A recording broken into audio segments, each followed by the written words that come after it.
Hello? Yeah, no, I'm still here, sorry. Okay, yeah. So so the last time we Okay. so the last time we spoke and talked and met was in person at the library, right? That's right, yeah. It's been, I think, oh boy, I think Almost 2 months. mid-February. Yeah. Yeah, isn't that crazy how time just flies by? Yeah. Jeez. Well, what wasn't it last year? They were had concern. Yeah. Hello? Oh, sorry, I can't hear you anymore. Oh, really? Hello? Hi. Oh, I can hear you now. Okay. Oh, okay. Yeah, I haven't used this program before, so my computer's probably just like, what the heck's going on? You know, I wonder since we're just like doing a chat anyways, maybe just on our phones would be better. On our phones. What do you think about that? Yeah, just like chatting on our phones. Could be. Like, what do you mean, like on the telephone? And my phone is down right now, actually. Oh, okay, So I okay. can't, like, yeah. Do you have like Zoom or WebEx or anything? No, so I guess there's like different online programs that people have been using lately, right? Yeah. So I've never used this before. I downloaded an app to attempt to make video calls with friends and stuff in relation to like business calls and stuff like that. So can so this you can do video chats on here and phone calls, right? Yeah, exactly. You know what? This I can hear you good now, so maybe it was just a little glitch. Yeah, it's probably just like yeah, it's okay. So Maybe like it sometimes it lags a little bit, right? So yeah. So I remember last time we were doing a. Did we finish up that chart thing that you gave me? yeah, so we completely finished off that eco map Yeah. for your second eco map. So we're completely finished with that. Okay. So yeah, I can just jump in right. I can just jump in right away if you're ready. I can Yeah, I'm start ready. the tape recorder if you're ready to go. Yeah, I'm totally Yeah. ready. Okay, good stuff. So I think awesome. So I think today probably should take hopefully like less than an hour. Okay. So do you have about an hour? I do. I actually was gonna give. Yep. Somebody was actually asking Perfect. to video call me just before we started chatting. Oh really? Yeah, Okay. like in relation to something else. So So I'm. Oh okay. yeah. All right. So I'm going to start the tape recorder. Okay. Okay. All right. So it's going to be on right now. Okay. Perfect. So I think it's recording right now. So actually, good afternoon or good evening. So this is our part of our interview for the Aging Out of Care study. If you just want to quickly introduce yourself. Hi there, my name is Shlee Binesi. I am 28 years old, about to be 29 years old. I am a double minority of Canada and I was a ward of CFS, and I am an aspiring artist musician, and I'm doing my work right now with Justin to help create changes that are needed for the future. Perfect. Thank you so much. I appreciate that. Yep. So we'll jump right into it. So can you, how would you describe yourself today? Just a general question. How am I today as an individual? Yeah. I don't wear my heart on my sleeve like I used to. But I have a lot of love for people and for issues that are areas of key concern, especially with a focus with this type of stuff we're talking about, right? Okay. And so my Sure. yeah, so I'm pretty open-hearted, I would say, but I'm very I do have a keen sense of judgment. Like I've developed a keen sense of judgment, and yeah, I'm just like I'm not as paranoid or weary of people, but I definitely am judgmental of people. Sure. Mm. So when you say you don't put your heart on your sleeve anymore, Yeah. could you explain that a little bit more? Well, you know how kids are when they're like, they've gone through CFS, sometimes they don't have boundaries, right? Yeah.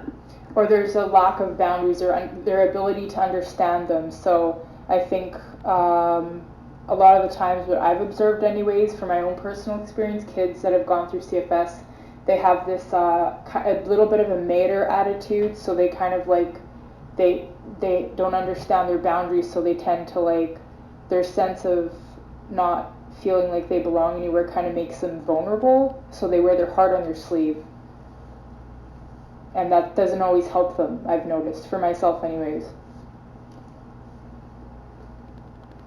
Okay. No, thank you for sharing. I appreciate that. Yeah. So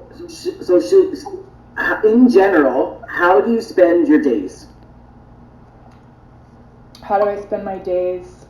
Well, since this has all happened, so like a lot of businesses are falling apart, like technological advancements are changing the way we're interacting. This has been like a thing since probably early 2000s, so it's just the evolutionary stages, right? So, but to answer your question more correctly, more effectively, how I've been spending my time so far for this year has been, well, since this pandemic started happening, I've been following the protocols in relation to the isolation stuff, the social distancing, and now we're doing the phone calling. But prior to that, I was planning things through the winters, and I was planning to come back the springtime, and this all just happened in spring. So I was going to go to galleries and figure out how to get out there as an artist again. And yeah, so like if you're asking in relation to what I do in my free time, it's usually artistic, musical, creative stuff, trying to network with other unique individuals who want to help implement change in the community through a creative endeavor or something. No, that's great. Thank you. Yeah. So yeah. So you probably can't do a lot. You probably can't do a lot of that networking in person. But are you still networking virtually? I'm trying to figure it out right now. So yeah, I've been putting it into practice anyways, because you know I think most people like to network in person more so versus the being isolated. So I guess it's just trying to figure out the opposite end of, you know, networking.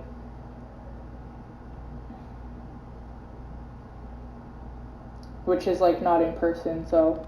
Yeah, perfect. So this is like a stepping stone in that direction to learning how to do that, I guess. Okay, great. So what are some more of different challenges that you face in your day-to-day life? My day-to-day life personally?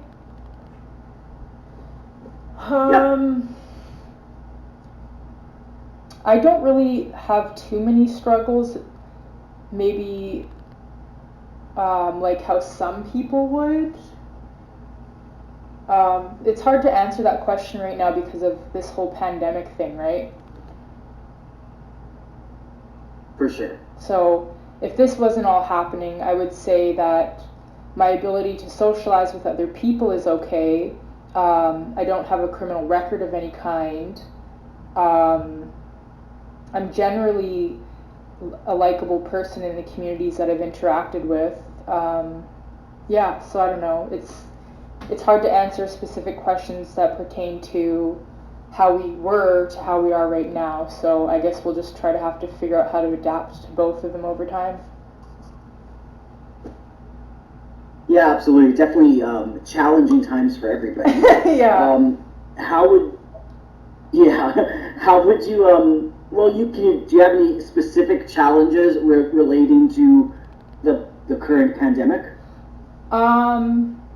maybe not as much as people would think coming from someone like me. I'm pretty sensitive, and but I'm also pretty self-aware. So I've maybe only had anxiety a couple times through all of this since it started. I don't know. I've been hearing. Okay. Yeah, I've been hearing people have been having their own panic attacks or you know, like everybody is on their own page, right? So, and I figure we're pretty safe in Canada, Manitoba, Winnipeg, right?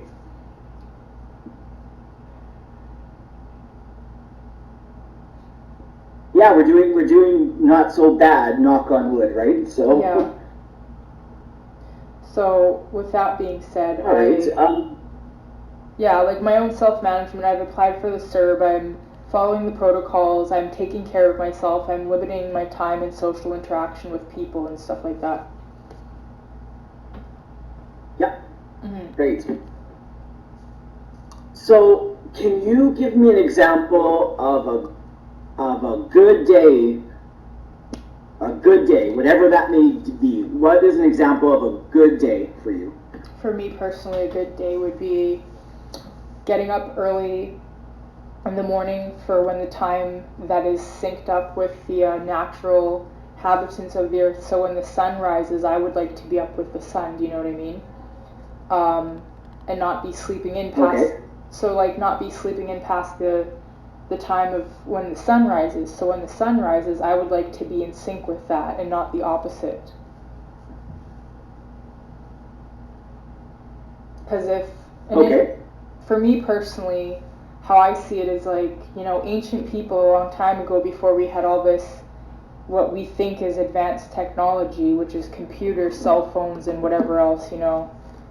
We think this is advanced, but I'm not really so sure it is because, you know, people with mental health issues or, you know, they're wherever they're in balance, if a person's sleeping in past the time of when the sun naturally rises, there must be something wrong with that individual's health, mentally, or emotionally, or spiritually, right?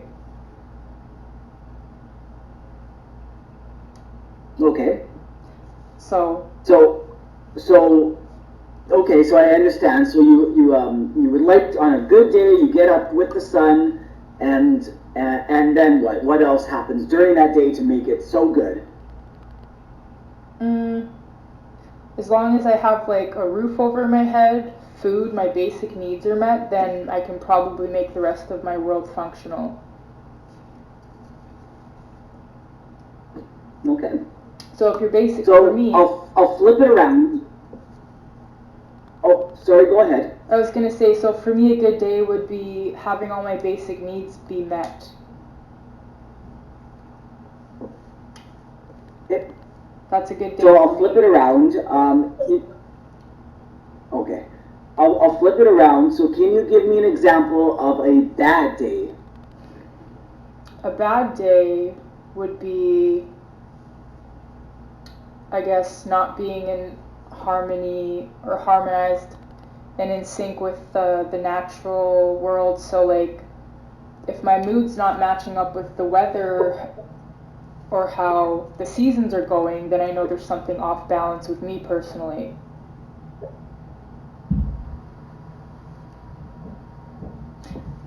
Okay. So, Does that happen often? no, not really. Over the years, I've learned how to balance myself out with those kind of things. But I've learned how to balance that out by going. Hello?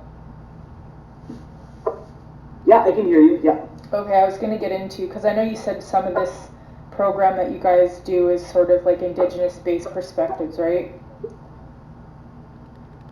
Yeah, absolutely. So I'm speaking based on that because I have experiences with that as well. It's just maybe not to the level that I would like personally for myself.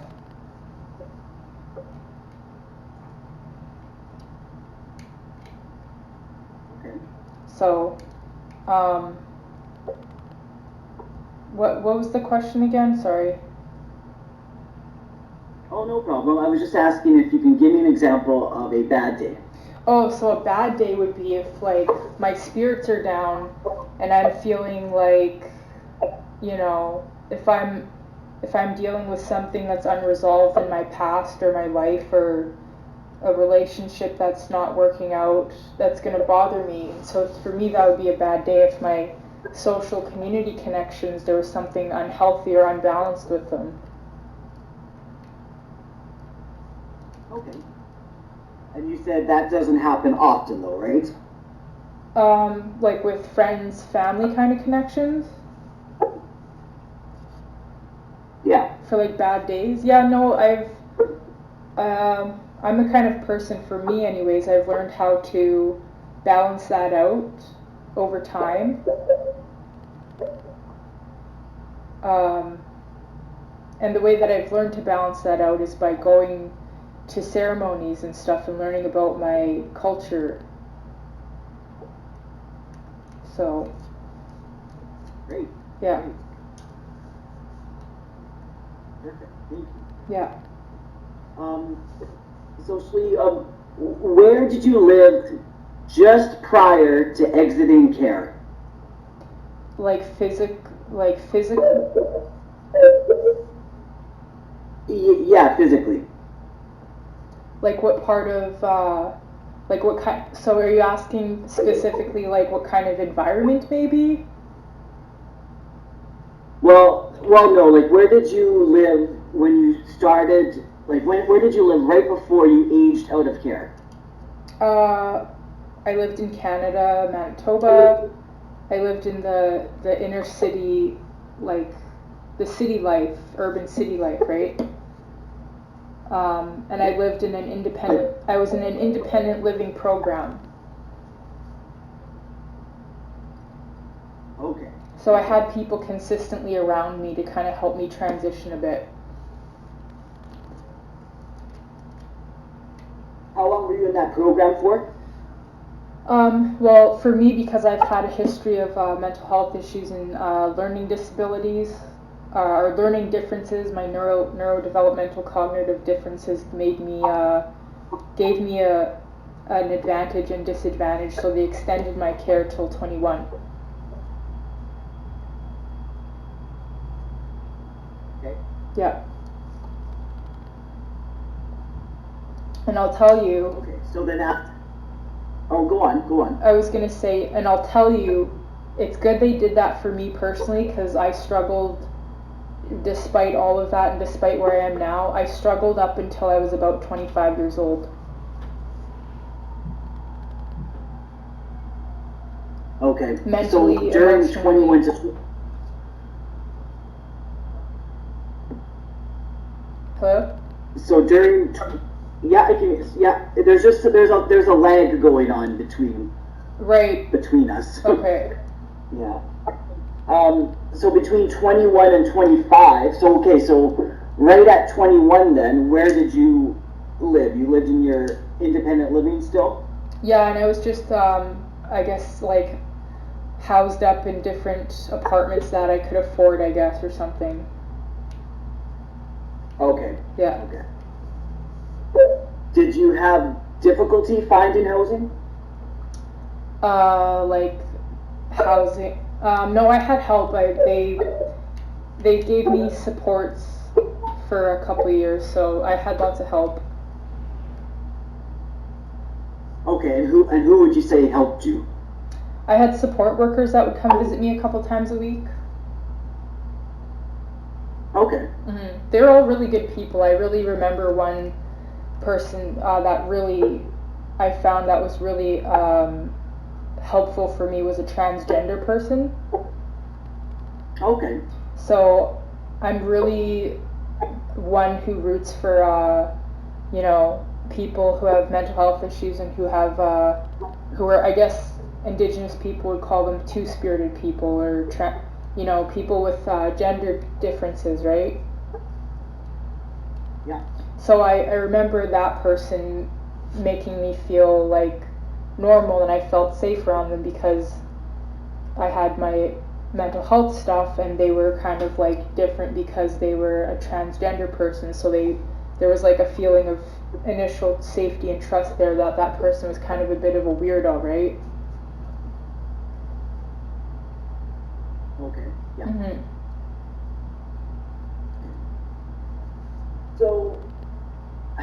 So how, I understand that you've had, some mental health issues, right? Yeah. So how would you describe your health?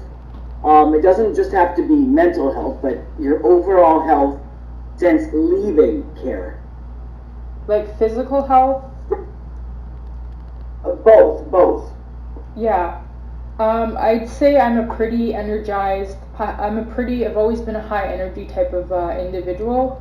So I don't like being sad for very long. So I've always made sure that I've found ways to get myself out into the community where I'm able to express my happiness in a constructive way. Okay. And you, Would you say your health?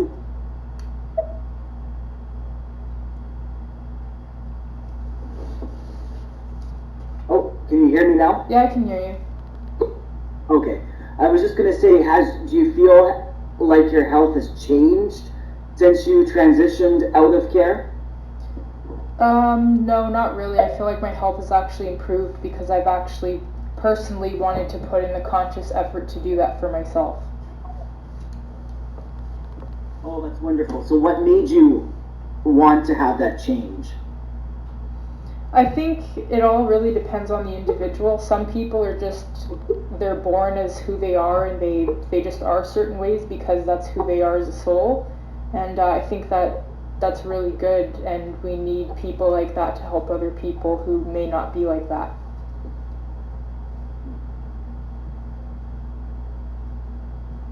So, do you have any challenges in terms of your health, like as in like accessing health services nowadays, or not? No, I do not. No. No. Oh, great, good. So I have some like fill in the blank type of questions. So I'll get you to answer them. Okay. Mhm. So please answer the following question. In general, I am blank about my everyday life. In general, I am content uh, and thankful for my everyday life. Okay, thank you. So tell me why you answered the way you did. Content and thankful is because I've learned to discern the balance between good and bad and right and wrong and be content with it in my own personal experience. Okay, thank you. Yeah. So another question. 5 years from now, I see myself blank. 5 years from now, I see myself having possibly a small business where I'm doing things that I love doing, which is the creative stuff, so like art and music. Doing that and basically just doing that most of the time as much as possible. And living in a better home space environment. Great, thank you. Do you have a action plan? I have a lot of ideas, and the plan is sort of needs a bit more guidance, so I've been trying to send emails off to people to kind of figure out an effective route to go about that. Okay. Yeah, but I have ideas. I think if you have an idea, you just need some supports or guidance from people along the way. Of course. Because that's where anything comes from, is having an idea. So. Absolutely. Mhm. So 5 years from now, I would like to be blank. 5 years from now, I would like to be a fully self-employed artist. Okay. Yeah. If if I could change anything about myself, it would be blank. If I could change anything about myself, it would be my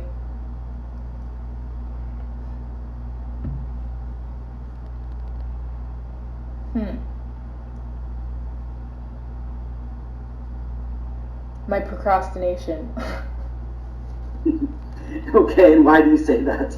I've had tendencies to procrastinate with certain things, but that can change too. What things do you normally procrastinate on? Well, right now is a big time for people to procrastinate, so I guess, uh, I guess these days is like just not to procrastinate so I can get to where I can better help in 5 years down the road if we want to help make this kind of these pandemics not happen again as consistently, we need to not procrastinate in other areas of our lives. Does that make sense? Yeah, no, that's fine. Yeah. We're procrastinating in areas where we're blind and we don't think there's a problem, but there's obviously a lot of problems there, and that's why this pandemic's happening. So it's creating more procrastination in other areas we need to be addressing. So that's how I see it for right now. No, thank you. Yeah, no worries. No, that's okay. Yeah.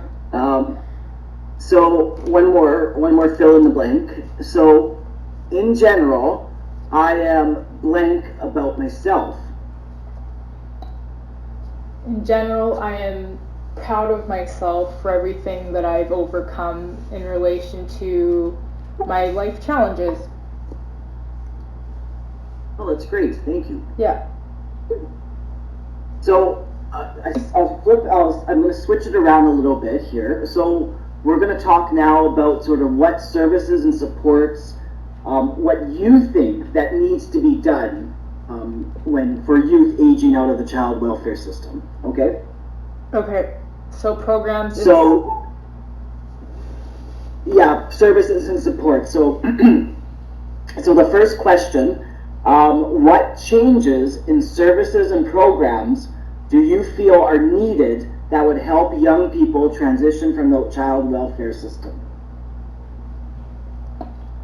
So I guess you're asking me this question in pertainance to how I've had my own personal struggles and to answer it from that kind of place? Yeah, exactly. Okay. So you've seen it. So you've seen it firsthand. Right. So what do you think that needs to be changed to make it better? I think there needs to be more artists, more creative individuals taking positions of authority and power in communities that are led by systems I feel are outdated by people who have linear thinking and concepts that are not helping people who have neurological diverse differences, and these individuals with what they call mental health issues need to be acknowledged and embraced more as having gifts or having respect and authority, and I think that needs to be explained in such a way, and I'm going to do that in my own path and journey along down the road and be somebody who explains that in an effective way for people who don't understand people with autism or schizophrenia or emotional mental disorders. So, and I think the best way for people like myself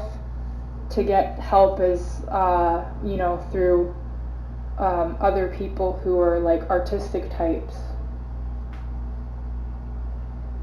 And what kind of help would you say is needed? Well, I think there needs to be. I communicated to a Youth and Voices Care Network that I told them, you know how some religious people have the Bible and they turn to the Bible for guidance and help. Yeah. Well, for me personally, if somebody gave me like a Bible for aging out of CFS with a bunch of pictures and instructions and resources to go to, I would have been like, oh my God, that's so cool, Like not something that's technology, because technology can throw people off balance sometimes and it's overwhelming. So like if somebody gave me like a care package of different types of booklets with a specific topic and subject matter with obvious visual pictures and images and in bold big letters that could get my ADHD brain to focus and be like, oh, that's that and that's that, discerning and being able to identify in categories with colors and pictures make it really clear, like signs, you know?